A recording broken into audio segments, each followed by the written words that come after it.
বাংলাদেশের শেয়ার বাজারের সাধারণ বিনিয়োগকারীদেরকে জানাই আসসালামু আলাইকুম। আজ 2-4 অক্টোবর 2024। আজকে আমি আপনাদের সামনে একটা গুরুত্বপূর্ণ গুরুত্ব এবং ইনফরমেশন দিব। গুরুত্ব এবং প্লাস কয়টা কোম্পানি ডিভিডেন্ড ঘোষণা করেছেন 2024 জুন ফিসক্যাল ইয়ারে, সেসব কোম্পানিগুলোর কত রেট ডিভিডেন্ড এবং কত ইপিএস দিয়েছে, সেই রেটটা আপনাদের সামনে এখন আমি বিস্তারিত তুলে ধরতেছি। কোম্পানি ইপিএস অনুসারে কি আপনার ডিভিডেন্ড দিচ্ছে না তার থেকে কম দিচ্ছে, সেই বিষয়ে আলোচনা। প্রথমে আমি ফার্মাসিউটিক্যাল সেক্টর নিয়ে আলোচনা করতেছি। ফার্মাসিউটিক্যাল সেক্টরে প্রথমে ডিভিডেন্ড ঘোষণা করছেন। এক নাম্বার হচ্ছে ইবনে সিনা ফার্মাসিউটিক্যালস। ইবনে সিনা ফার্মাসিউটিক্যাল 2024 জুন ফিসক্যাল ইয়ারে ওনাদের ইপিএস হচ্ছে 21.46। সে জায়গায় ডিভিডেন্ড ডিক্লেয়ার করা হয়েছে 63%, ক্যাশ ডিভিডেন্ড 63%। আর রেকর্ড ডেট ধরা হয়েছে 27 অক্টোবর 2024। 21 টাকা ইপিএস আর্নিং করার পরেও সাধারণ বিনিয়োগকারীদেরকে দেয়া হচ্ছে 6 টাকা 30 পয়সা। এই ক্ষেত্রে কতটা যৌক্তিক এবং ইপিএস অনুসারে ডিভিডেন্ড হারটা সামঞ্জস্য না। তারপরেও ডিক্লেয়ার করছে, সেই নিউজটা আপনাকে দিচ্ছি। তারপরে হচ্ছে Renata limited PLC 92% cash dividend দিয়েছে। ওনাদের ইপিএস হচ্ছে 31.53। আর রেকর্ড ডেট হচ্ছে 16 অক্টোবর 2024 সাল। 31 টাকা ইনকাম করে আপনার 9 টাকা 20 পয়সা ডিভিডেন্ড দিচ্ছে, ক্যাশ ডিভিডেন্ড দিচ্ছেন। সেটাও আপনার ইপিএস অনুসারে ক্যাশ ডিভিডেন্ড রেটটা খুবই কম।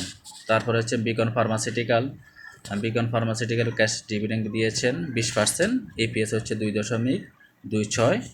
আর রেকর্ড ডেট হচ্ছে 27 অক্টোবর 2024।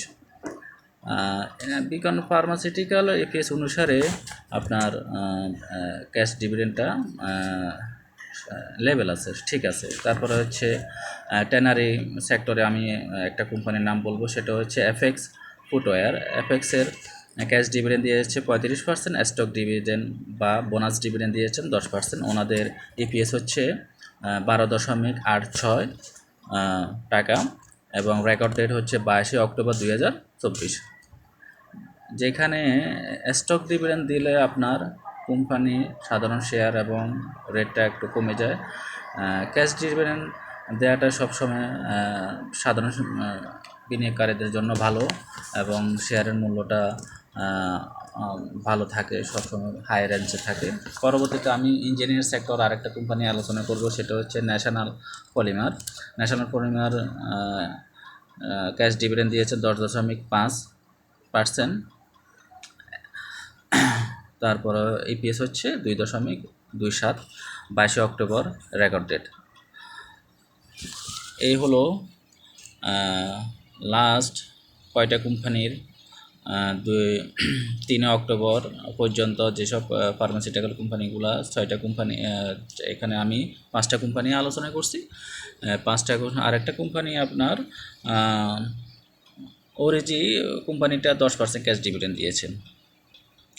তো সেই ক্ষেত্রে এখন আপনার বাংলাদেশ সিকিউরিটি এক্সচেঞ্জ কমিশন কোম্পানিগুলোকে একটু তদারকি করা, যে ইপিএস অনুসারে ক্যাশ ফ্লো অনুসারে কি এটা দিচ্ছে কিনা, ক্যাশ ডিভিডেন্ড দিচ্ছে কিনা, সেটা একটু তদারকি করা উচিত।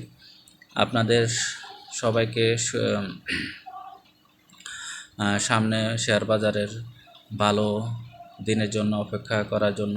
বর্তমান অবস্থা একটু খারাপ যাচ্ছে। বাংলাদেশ সিকিউরিটি এক্সচেঞ্জ কমিশন 29টা কোম্পানিকে 28টা কোম্পানিকে জেড ক্যাটাগরিতে ফেলে স্থানান্তর করার কারণে এটা উত্তরণ করার জন্য বিভিন্নভাবে এবং কি বাংলাদেশ সিকিউরিটি এক্সচেঞ্জ কমিশন চেয়ারম্যানকে পদত্যাগ করার জন্য আন্দোলন চলতেছে। আপনারা সবাই সেই আন্দোলনে অংশগ্রহণের জন্য অনুরোধ করতেছি। আল্লাহ হাফেজ।